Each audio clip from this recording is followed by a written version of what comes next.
Hello tout le monde, Sébastien Tatou en chair et en encre et j'espère que vous allez bien. Moi ça roule, comme vous voyez, on continue fort les vidéos, une par semaine et bientôt 2 par semaine, enfin je l'espère, ça dépendra du temps.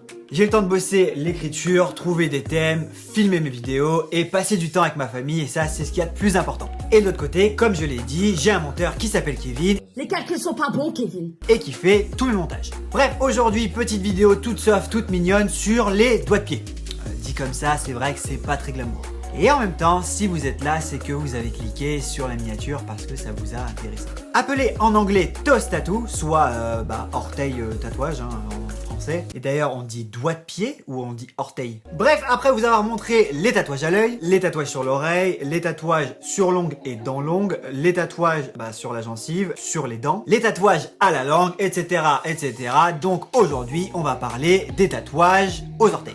Chaque emplacement tatoué peut être révélateur d'une partie de notre personnalité. Mais peut-on vraiment se faire tatouer sous les petons? La réponse est oui. En même temps, la réponse est oui, sinon je ferais pas de vidéo Mireille. Et déjà, quand je parle de se faire tatouer les doigts de pied, il faut savoir qu'il y a deux parties bien distinctes. Il y a sur les doigts de pied et sous les doigts de pied. Oui, deux choix possibles, sur les doigts de pied, comme celui-ci, ou celui-ci, ou celui-ci, ou celui-ci.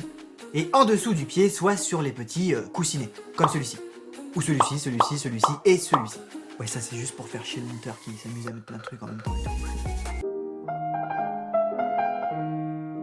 Et donc oui, tu l'as bien vu, on peut se faire tatouer sur les petits coussinets. Mais je vais être transparent avec toi, ça tient pas des masses. La peau est bien différente, la cicatrisation est bien différente. Et surtout, la tenue dans le temps sera totalement différente. Donc pas de mystère, d'ores et déjà, je peux t'affirmer que sur les doigts de pied, ça tiendra beaucoup mieux que sous les doigts de pied. Pourquoi? Simplement parce que la peau est totalement différente. Mais surtout, tout va se jouer sur le frottement. En dessous, la peau va se régénérer bien plus vite et du coup, tu auras beaucoup plus de pertes d'encre. En plus, à ce niveau-là, tu transpires, donc il y a plus d'acidité. La peau est plus épaisse, tu peux avoir de la corne. Oui, et ce qui est chiant, c'est que la corne, c'est très mauvais pour une cicatrisation et c'est très mauvais globalement pour ta peau. Et pendant la cicatrisation, tu ne pourras pas mettre de chaussettes, de chaussures et marcher sur ton pied pour avoir une bonne cicatrisation, je parle bien. Bien sûr que tu pourras mettre des chaussettes et des chaussures, mais ce que je veux dire par là, c'est que si tu restes à la maison pieds nus, tu auras peut-être une meilleure cicatrisation que si tu mets des chaussettes, des chaussures et que tu marches toute la semaine dessus.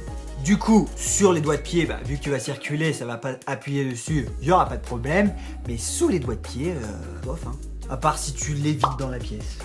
Mais moi, je sais pas le faire. Tu me diras si tu peux éventuellement marcher sur les talons, mais t'as l'air d'un con et à un moment je pense que t'as mal au talon. Pour ce qui est de la cicatrisation sur les doigts de pied, ça sera assez classique, ça durera un petit mois, voire plus, voire moins, grosso modo. Et j'ai bien dit la cicatrisation sur les doigts de pied, parce que sous les doigts de pied, ça te prendra environ la moitié du temps, soit 2 semaines. Mais par contre, pendant ces 2 semaines, il y aura un très gros risque de perte d'encre. On peut pas tout avoir, tu veux te faire tatouer dans un endroit insolite, il est pas connu pour être bien, voilà.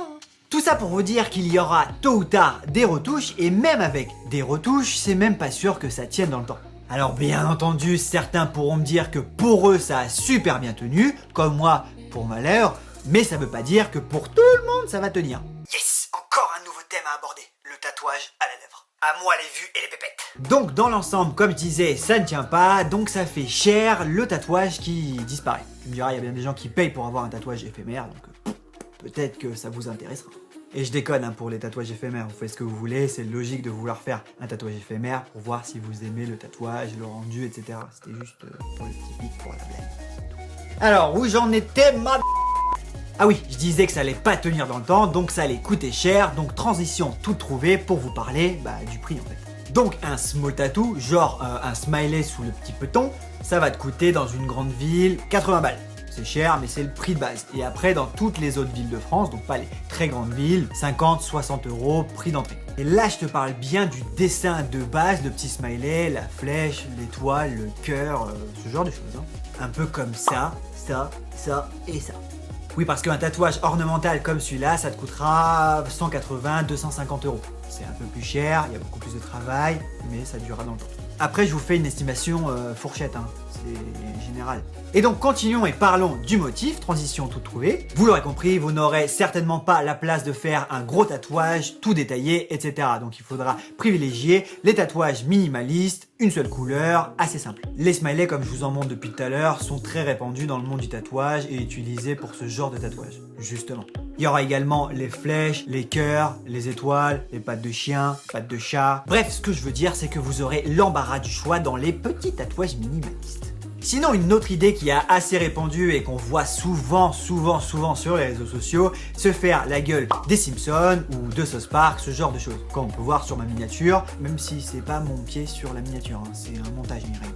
Donc, dans l'ensemble, vous tomberez souvent sur des tatouages au trait et non des tatouages couleurs très détaillés. Donc, en conclusion, si vous recherchez le tatouage le plus caché sur votre corps, ça peut être intéressant, bien que la lèvre est encore plus cachée, parce que même le dentiste, il ne le verra pas. Véridique, les dentistes ne voient jamais mon tatouage.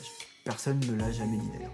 Alors en termes de discrétion, je vous l'accorde, c'est super intéressant, mais sur la tenue, sur la durée et sur le prix que vous allez mettre pour avoir ça, je trouve pas ça intéressant. C'est sûr que ce sera pas la meilleure idée si vous voulez un résultat super propre et avoir un magnifique tatouage. Ça, mais après si vous voulez un petit truc et que c'est juste pour le fun, pour délirer, oui, ça peut être sympa. Puis après, si vous voulez vraiment quelque chose de discret, vous avez qu'à vous faire le dessous des aisselles, ça tient super bien, même si on transpire, ça, c'est bien. Moi, j'avais pas vraiment d'autre chose à dire en fait. En plus, j'ai déjà fait une vidéo sur les aisselles, donc...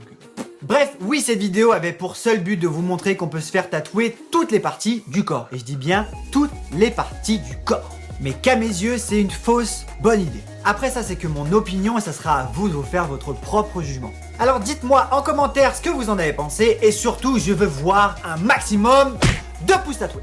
Ah et tiens, on le faisait dans le passé, mais petite question avant de se quitter. Vous préférez les tatouages en symétrie ou les tatouages pas symétriques du tout? Je m'explique. En symétrie, épaule, épaule, genou, genou, ou par exemple sur le torse en parfaite symétrie, ou au contraire, pas du tout symétrique du tout. J'ai un tatouage là et un tatouage ici et j'aime pas du tout la symétrie. Bref, dites-moi tout ça.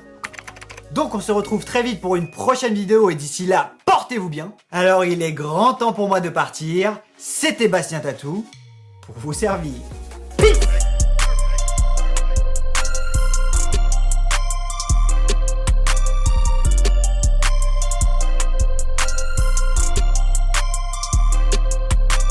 On va faire simple, mais